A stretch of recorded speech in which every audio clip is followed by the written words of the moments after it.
everybody, my name is Bettina and I am a physical therapist at Columbia Gorge Physical Therapy. And I'm Virginia Thomas and I have the Pilates studio. Okay, so how does your posture affect your immune system? We all know that one of the most compromising things to our immune system is stress, and stress can come in many forms. It can come in nutritional form, like just not eating well can be very stressful for your body. If you're not drinking enough water, that's very stressful to your body. And then just having things happen in your life that are very stressful will obviously affect your immune system as well, because you will have such an increase in your stress levels. But posture can also do that.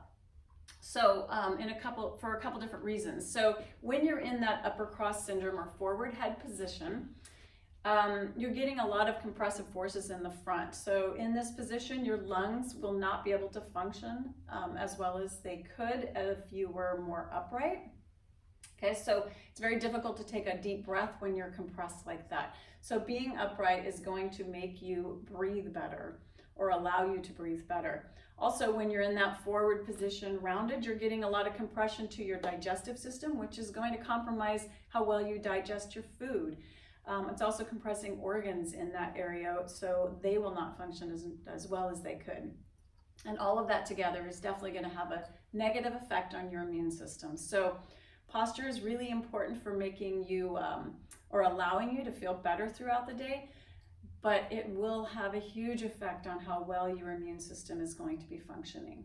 So having better posture is critical to your overall well-being. Today, we're going to talk to you about posture.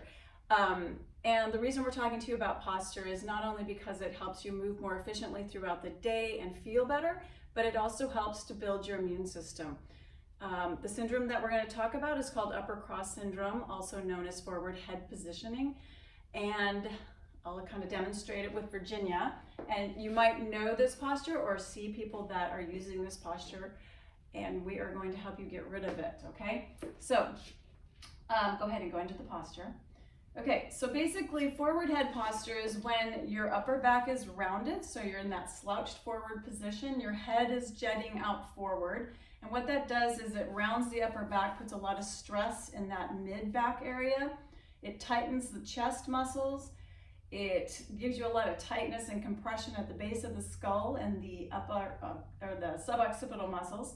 And it can lead to a lot of shoulder pain because you are now in a position where your shoulders can't move freely, and that can lead to impingement syndrome or bursitis. Okay, you can also get headaches from being in that position.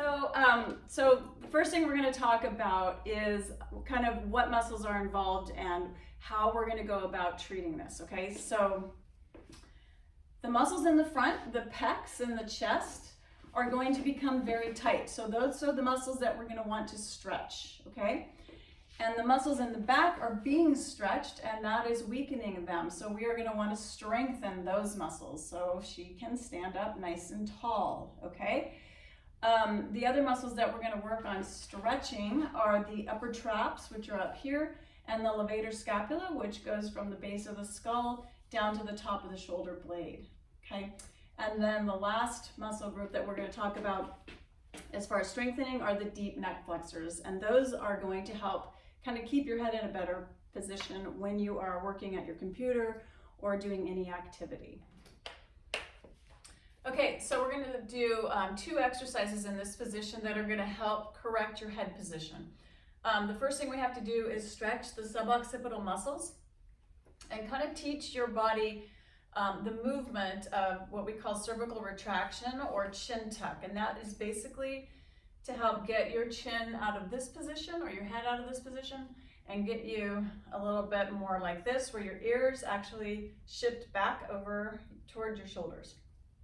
Okay, so lying down, you're basically going to, first you want to check your head position. If she was really tight in the back of her neck, she would be kind of extended like that, and that we don't want. So I'm going to have you lift up, and you can just put a small pillow or towels behind your head, and that's going to help put you in a more comfortable position. Okay, so the first thing we're going to do is stretch the suboccipitals. So I'm going to ask her to just tuck her chin slightly. Okay, and that is going to be a stretch to the back, kind of the base of the skull. and maybe along the back side of the neck, okay? So that's the stretch. Now we want to strengthen these muscles here.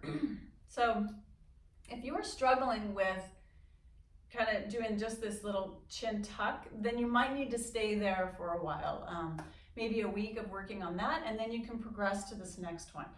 The next one is a strengthening exercise for the deep neck flexors. Okay, so you're gonna start with a chin tuck, and then I'm just gonna have her lift her head slightly and hold for 5 seconds, and then relax. When you're doing this, you still wanna think about your posture. You wanna make sure that your back is not coming up off the floor. So you want your core engaged. You want to kind of think about bringing the rib cage down slightly towards the belly. And then you want to keep your shoulders relaxed. Okay, so let's do it one more time. So she's going to chin tuck and head lift. 1, 2, 3, 4, 5, and then down. And that is for strengthening the front of the neck. So the next exercise we're going to do is we're going to stretch out the pec muscles or the chest muscles. We grabbed a couple of small hand towels and rolled them up so that it's in a little roll. And we're going to be placing it pretty much between the shoulder blades. So Bettina's going to lie down on the towel. And she may have to adjust forward or back a little bit depending on, you'll find the sweet spot for it. Yep, and then she's just going to start with her arms long by her side or just resting. In this position, we want to make sure that you're not arching the back. You're just in a nice neutral position. So if you have a cup of tea on your lower belly between your pubic bone and your navel, it's going to stay nice and level. Okay. Also, we want to look at the neck. If this seems a little stressful for the back of the neck, we can grab some hand towels, place them under the head so that she's in more of a neutral position on her neck as well, with that little bit of chin tuck as well. From here, we can progress even further by bending the elbows and bringing them out into these field goal post positions and letting them rest towards the floor. So you're going to progress as much as it feels comfortable for you. Nice deep breaths, try not to hold your breath. And then also we can also move into using a pillow if that feels better on the back of the neck. You can also use a rolled up yoga mat instead of the towel to get a little bit more thoracic extension. And so now here, maybe she might need to use the towel under her head as opposed to, the pillow under her head as opposed to the towels. How's that feel? That's good. And then from here, we could also progress to using a roll.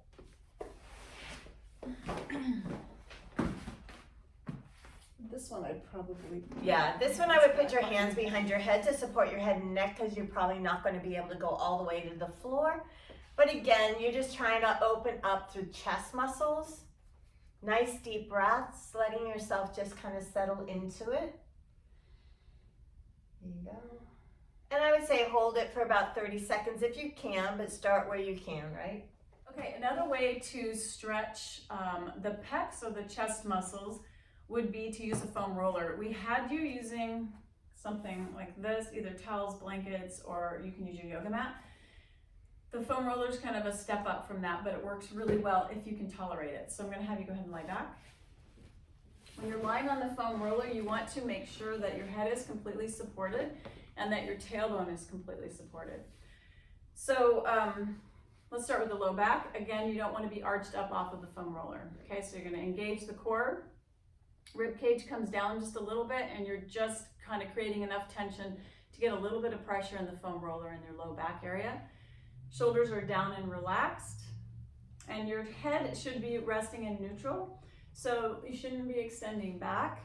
Okay, so you'll drop your chin. Good.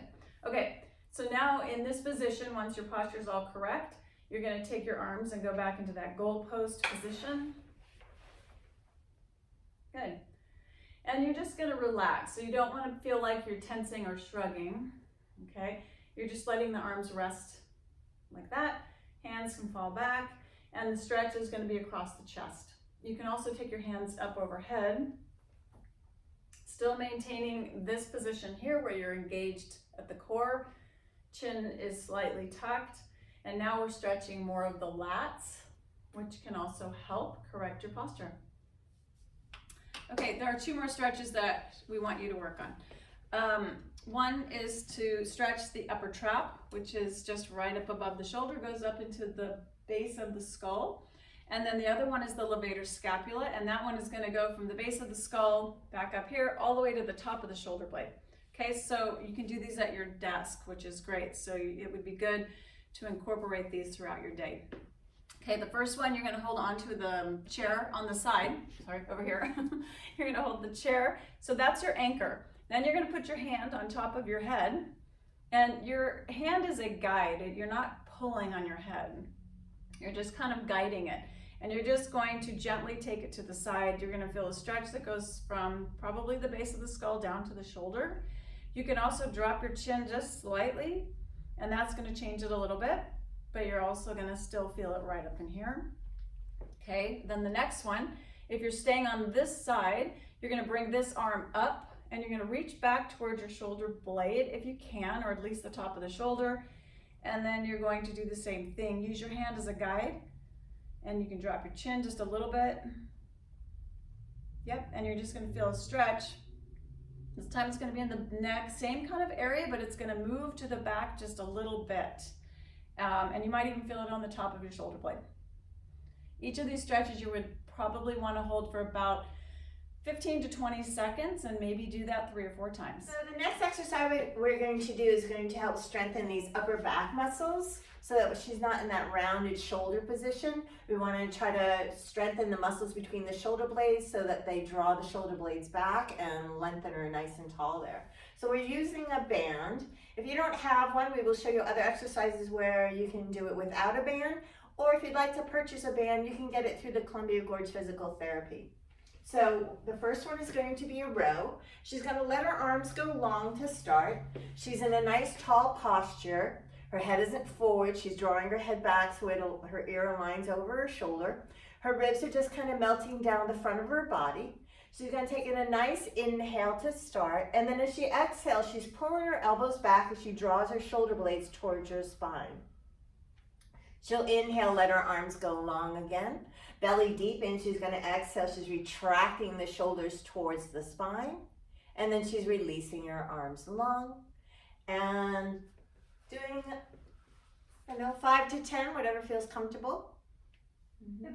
And you should be feeling it between the shoulder blades. And progress, you can do more as you start to get stronger. Yep. There you go. Okay, another one you can do with the bands is also to help strengthen between the shoulder blades, the rhomboids, and also the lower traps. Okay, so what she's going to do, instead of doing a row like that with the elbows bent, elbows are going to stay straight, still following all the same rules as far as posture goes. So nice, straight, tall posture, relaxed shoulders, no holding the breath. And she's just going to pull the band straight back. Good. And then she's going to come forward. Same breathing pattern. So as she comes forward, she's going to inhale, and then she'll exhale as she pulls back. So our next exercise, especially if you don't have a band, you can do this one in a chair at home or at your desk. It's an isometric contraction to help strengthen those same upper back muscles to keep your posture nice and tall. You're going to start by just bending your elbows so your elbows are glued to your waist. Okay, roll the shoulders onto the back. Think about that head alignment too, with your ear right over the shoulder. You're going to start with a nice deep inhale, and then as you exhale, you're just pressing the elbows and the back of the arms into the chair as you gently draw the shoulder blades again towards your spine. Yep. And then hold for a set of 5 count, and then you'll release. And do it 3 or 4 times. And as you get a little bit stronger at it, you can progress that amount of repetitions. Another way to do this is in standing, okay? So you can get against a wall. Your feet are going to be slightly away from the wall. And then you're going to be leaning back. So your head's going to be back, shoulders back. And also think about engaging your core. So you want to feel like you're kind of moving that low back towards the wall as well. Shoulders are relaxed, so you're not tensing through here, and you're not holding your breath, okay? So on this one, same thing, elbows are bent. You're going to take a breath in, and as you exhale, you're going to press the elbows back into the wall. Hold it for about 5 seconds and then relax. Okay, and then you'll keep doing that.